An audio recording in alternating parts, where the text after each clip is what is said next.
If you're a defense contractor or a service or product provider to defense contractors, you've probably heard the term external service provider, and there's a lot of confusion around this term on where the clear line lies between who needs to align with these requirements and who does not. This episode is specifically for you. My name is Greg Tomchick, CEO here at Valor Cybersecurity, and we're going to break down this topic to make sure you walk away with a more clear definition of, are you an external service provider? Or if you're a defense contractor, which providers you need to go assess from here to make sure that they're aligned with the requirements so it does not come back on you. Before we dive into that, can't help but mention, we just released our CMMC Compliance Formula ebook for 2025. This is everything we've learned over the past more than 3 years implementing cybersecurity requirements into the defense industrial base, both in the US and abroad.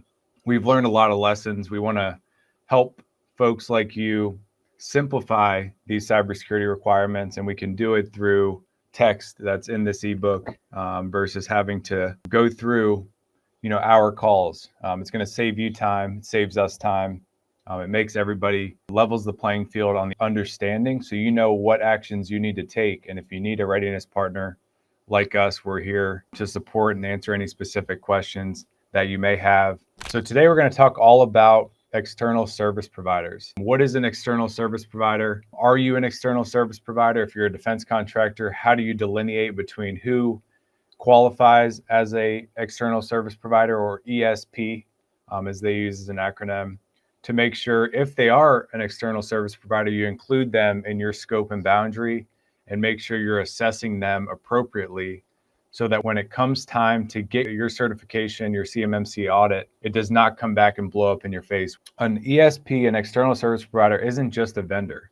It's a company that manages, hosts, or secures your system. So if you're a provider that does that, if you're a cloud service provider, a backup provider, if you manage IT for defense contractors, even if you're an individual, they are looking at you as an external service provider. If you're not employed by the company you're working for, but process or store or have a laptop that has that company's information on it, then you have to uphold these requirements. You may not have to uphold them incomplete. You may not have to have all 110 requirements in place, but you need to show that you're protecting that information and document it specifically.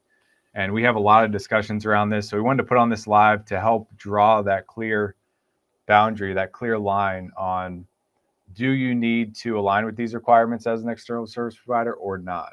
So the final rule under CMMC 2.0, that's the US requirement, and also some of the requirements in Canada and the EU, in the UK, the defense standard, are now calling out in their updated rules that these external service providers impact or affect the confidentiality of this sensitive information that the government values.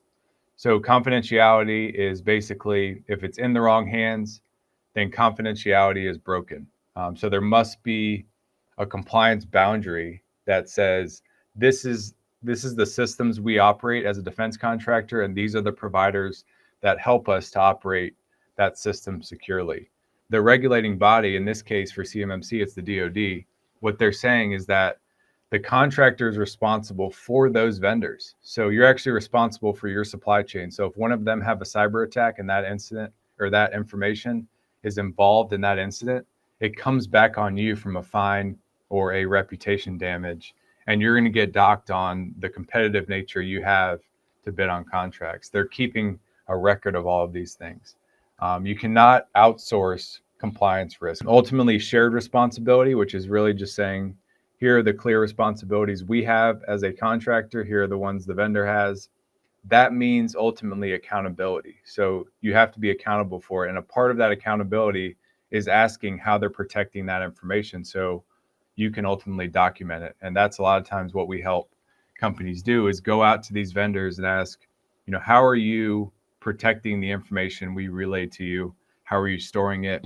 And we ultimately document that in their system security plan to portray that we've done our due diligence to make sure they're protecting it appropriately.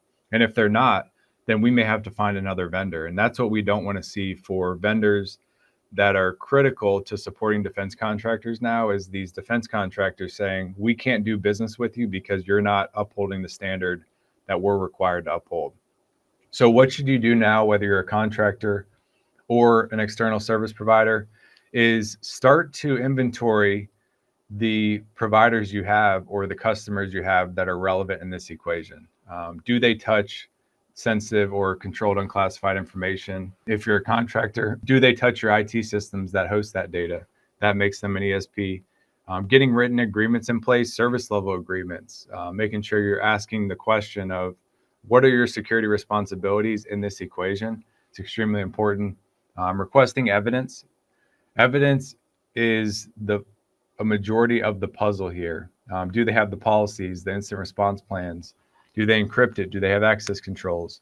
That evidence is everything when it comes to an audit or a certification. If you don't have the evidence, but you can speak to it, that is going to be irrelevant in the certification process. So we don't want to see anybody, asking the questions over a phone call, never gets documented. They try to answer it on an audit, and then they get docked or they get minus points because they're not able to prove evidence and show that documented shared responsibility. The auditors are going to ask. We actually saw this 2 weeks ago in that case that I mentioned where they didn't believe they were going to ask about external service providers because they had them in the boundary. And once the auditor started to see, the assessor in the CMMC case started to see that they had a lot of external service providers. They had an HR information systems. They outsourced HR. They had an IT managed service company. They had a service titan like software that helped manage the people that were going out and doing these services. They never thought that they would ask about them, but basically the auditor made a list of the vendors that they had laid out in their scope and boundary. And you can go back to our previous videos on how to draw that scope and boundary. And they basically said, show us the evidence from these vendors that they're protecting the information that we believe they have as a part of this boundary. And the company was completely thrown off. They had nothing from a vendor risk management or supply chain risk management. And it really put them behind the curve. They are one of the companies that within 60 days, they either have to ask all of these providers to provide evidence. And if I had to guess, and this is actually what happened because they came to us 60 days later, is that they ultimately had to go back and try to help these companies implement the right controls. It wasn't completely their responsibility, but they were accountable as the defense contractor because the requirement was in their contract and they failed to put that in the vendors' contracts. They had to re-scramble their contracts, go back and ask. And it was just a cluster of a situation that put that organization in complete confusion and frustration mode.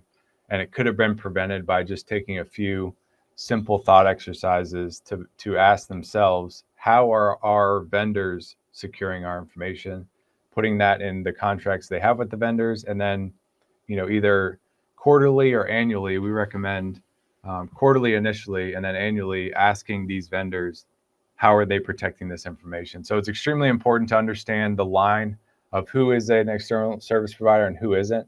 If they're processing this sensitive information, whether it's FCI, federal contract information, or CUI, controlled unclassified information, then they are considered a qualified vendor or an external service provider to their ability to deliver work to the Department of Defense. This is a part of maintenance. This is a part of keeping your company up to date with the current business environment. This is not going anywhere. We continue to reiterate that to folks. It's not going away. So might as well take action or you're going to be kind of pushed to the side. And we definitely don't want to see that happen to any more companies. And that's ultimately why we put these lives on each and every week. And we're going to continue to, as we find topics that our clients and the ecosystem is ultimately toying with and having trouble getting their arms around. This is one that specifically we feel is one that continues to come up, and it's a non-negotiable requirement at the end of the day. So we want to see you successful. If you have additional questions, we've actually included a section in our CMMC compliance formula ebook that talks about external service providers. But we love to put on these lives to break it down, to answer your biggest questions. My name is Tomchick. Until next time, stay safe, stay secure.